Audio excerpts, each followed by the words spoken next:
ఈ పంచాయతీ పాడైపోను జగ్గారెడ్డి పటేల్కు మరి కడుపు ఎందుకు మురుగుతుందో ఏం కథ కానీ ఓ అమ్మ లేనిపోని కూతలు కూసే వరకన్నా రేవంత్ రెడ్డికి పాడైపోను తెల్లని దాకా నిద్ర పడతలేదట.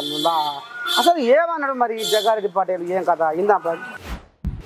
అయ్యో భగవంత, లోకమంతా బోనాల పండుగ సంబరాలలో మునిగి తేలుతుంటే పాపం తెలంగాణ ముఖ్యమంత్రి రేవంత్ రెడ్డికి తెల్లందాకా నిద్ర పడతలేదట. నుల్లా ఎందుకు ఏంది ఏం కథ అంటే నా పదవి ఎడ ఊసిపోతుందో, నా పదవికి అసలు పెడుతుర్రో, నన్ను ఉద్యోగులకి ఊడగొడతట్టుర్రో, నన్ను గద్దె మీకెళ్ళి దింపుతట్టుర్రో, ప్రతిపక్షాలకంటే మా సొంత పార్టీలకే నా మీద కళ్ళమంట అయిందేమరా దేవుడా అని ఒకటి అంగళ అరుస్తుండట. అసలు ఏమైంది ఏంది ఏం కథ జర ఇప్పి చెప్పరాదు అని అనుకుంటుర్రా. ఇక మరి ఏం లేదుల్లా బోనాల పండుగ సంబరాలలో పాల్గొన్న జగ్గారెడ్డి పటేల్ ఉండు కదా, సంగారెడ్డి మాజీ ఎమ్మెల్యే. ఆ పటేలు 10 ఏళ్లలో నేనే ముఖ్యమంత్రిని అవుతా, నేను ముఖ్యమంత్రిని అయి తీరుతా అని ఈ రకంగా నీ దండం పెట్టి ఒకటి రోకలు గుజ్జినట్టు ఇక మరి రేవంత్ మీద గుండె మీద గుజ్జినట్టు మాట్లాడిండు. ఏమన్నంటే నోరు తెస్తే నేను సీఎం అవుతా, 10 ఏళ్ళలో సీఎం అయి తీరుతా అని ఈ రకంగా ఏమంటారు విన్నాడో.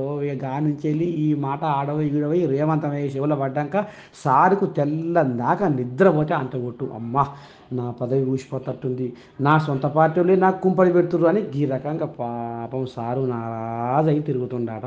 ఇక మరి మంది అందరూ ఏమో బోనాల పండుగ చేసుకుంటుంటే సారేమో ఇంకో గీ పండుగ చేసుకుంటుంటే తెలంగాణ ఒంటరి పచ్చాయి దివాలు తీస్తున్నాడు. అందువల్ల తెలంగాణ ముఖ్యమంత్రి రేవంత్ రెడ్డి సారు ఎంత కష్టం వచ్చే సార్కు పాపము జగ్గారెడ్డి పటేల్ ఎంత పని చేసి చూడురే.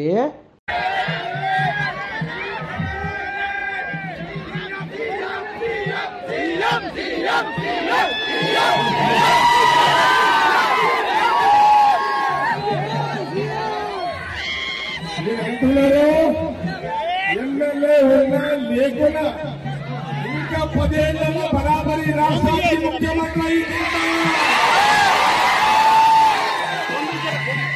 ఈ రాష్ట్రానికి ముఖ్యమంత్రి 10 ఏళ్లలో ఎమ్మెల్యే ఉన్నా లేకున్నా ఈ రాష్ట్రానికి ఇంకా 10 ఏళ్లలో ముఖ్యమంత్రి